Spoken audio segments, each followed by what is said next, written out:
బీసీలకు 42% రిజర్వేషన్ కల్పించి స్థానిక ఎన్నికలు నిర్వహించాలనే నిర్వహిస్తున్నటువంటి కార్యక్రమంలో భాగంగా విచ్చేసిన కార్యక్రమానికి, అదేవిధంగా ఈ కార్యక్రమాన్ని నిర్వహిస్తున్న శ్రీనివాసన్న గౌడన్న గారికి, అదేవిధంగా వేదిక మీద ఉన్న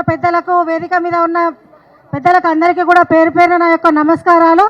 ఈ రోజున మనం బీసీలకు 42% రిజర్వేషన్ ఇవ్వడంతో పాటు మహిళలకు 33% రిజర్వేషన్ ఇస్తామని చెప్పేసి ఆ రోజు మన 2018 ఎన్నికల్లో కూడా మనకు 22% కుదించి మనకు ఎన్నికలు నిర్వహించారు.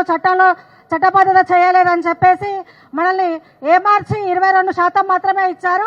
అదేవిధంగా ఈసారి కూడా అటువంటి కుట్రలు జరగకుండా మన బీసీలకు 42% రిజర్వేషన్ని కల్పించే విధంగా, అదేవిధంగా బీసీలకు ఎక్కడ అన్యాయం జరగకుండా కూడా మనమంతా కూడా ఇప్పుడు అప్రమత్తంగా ఉండి ఈ బీసీ ఎన్నికల్లో 42% రిజర్వేషన్ నిర్వహించిన తర్వాతనే మనకి ఎన్నికలు నిర్వహించాలని కామారెడ్డి డిక్లరేషన్ ప్రకారం ఏ ప్రభుత్వం అయితే వాళ్ళ ఎజెండాలో కూడా చేర్చి కూడా ఈ యొక్క అంశాన్ని నిర్లక్ష్యం చేస్తూ ఉంది.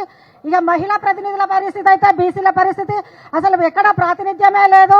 వాళ్ళ పరిస్థితిని అసలు ఆలోచించే పరిస్థితే లేదు.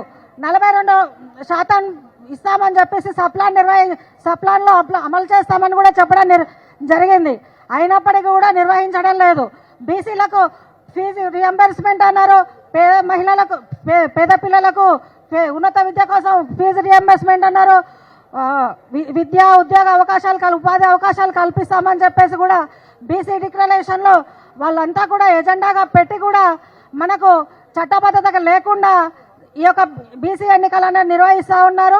అదేవిధంగా ఈ బీసీ ఎన్నికలలో 33% బీసీలకు ఎస్పెషల్లీ మహిళా బీసీలకు రిజర్వేషన్లన్నిటి కూడా కల్పించాలని చెప్పి కోరుకుంటూ ఈ యొక్క అవకాశం ఇచ్చిన, అదేవిధంగా 9వ షెడ్యూల్లో చేర్చి మనందరినీ కూడా అఖిలపక్షాన్ని ఢిల్లీకి తీసుకెళ్లి ఈ యొక్క మన చట్టబద్ధత ఈ యొక్క బీసీ రిజర్వేషన్లకు చట్టబద్ధత కల్పించి మన యొక్క రిజర్వేషన్లను అమలు పరుచుకొని మనం ఈ యొక్క స్థానిక ఎన్నికల్లో ముందుకెళ్లాలని చెప్పి కోరుకుంటూ ఈ యొక్క అవకాశం ఇచ్చిన పెద్దలందరికీ కూడా ధన్యవాదాలు. Thank you.